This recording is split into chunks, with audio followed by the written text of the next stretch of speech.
So, do you remember where you were January 28th, 1986? Yes.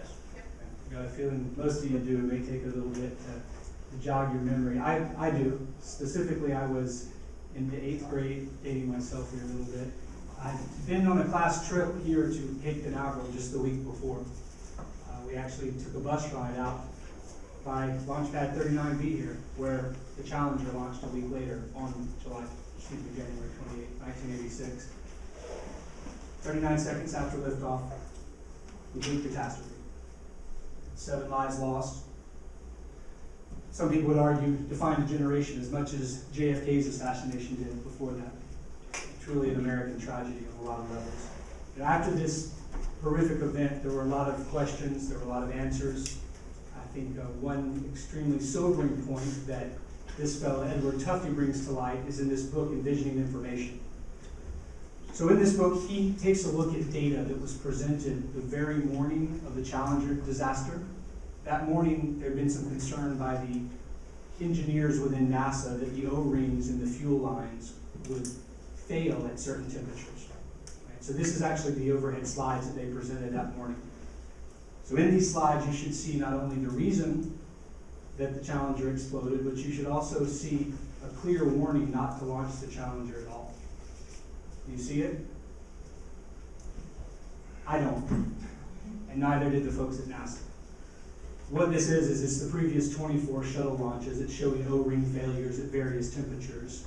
But the way that the data was conveyed, the way that this was produced, does not tell a story. It does not get that point across. So the data is there, but the story's not. So this guy Tufte, in his book, he reformats the exact same data from those 2 overhead slides into this graph. So the y-axis there, you have a number of O-ring failures. The x-axis is showing the various temperatures. If you follow the curve all the way out, the large red dot in the corner here is when the Challenger was launched. It doesn't take a rocket scientist to see that the shuttle shouldn't have been launched that day. So the importance of this, and the reason I bring it up, is that's really why we're here today, is to talk about information, how we visualize information. This probably looks familiar to a lot of you guys, right? So it's how we are able to convey a story from the data that we look at. I think that point about the shuttle disaster really drives it home. But when lives are on the line, as they are with all of you, with all of us in healthcare every day, the way that we view information is just as important as the information that we're viewing.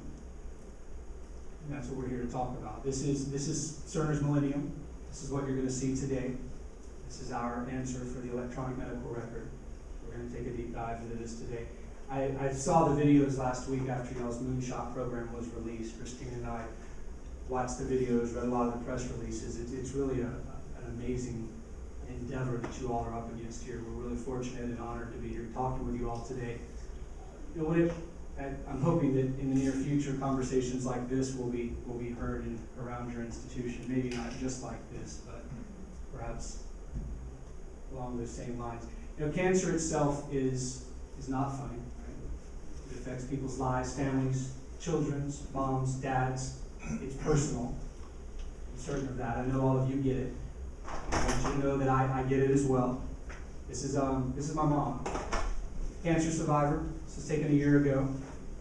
She's also a beauty queen. So she hated going out in public, as most cancer patients do when they lose their hair. So she felt more comfortable going to lunch with me at Panera one day. I got the same haircut in the world tour. My name is Holland Haney. I'm a physician executive with Cerner. My background is I went to medical school, University of Pittsburgh. I then did an internship in pediatrics at Cincinnati Children's Hospital, which, by the way, was my second choice. My first choice, just around the corner, Texas Children's Hospital. Then finished my training at OHSU out in Oregon, where I've been in practice for the past 5 years. I came to work for Cerner because I believe in what Cerner's doing. I believe in the mission that Cerner has.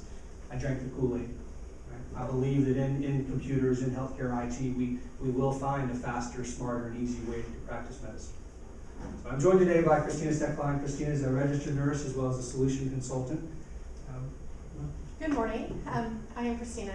Prior to joining Cerner, I used Cerner for 13 years in my clinical practice, and the reason I joined Cerner is I saw what it did for my patients, how it gave me time back to spend time with my patients, and I guess I drank the Kool-Aid too, but I'm very excited to be here with you today.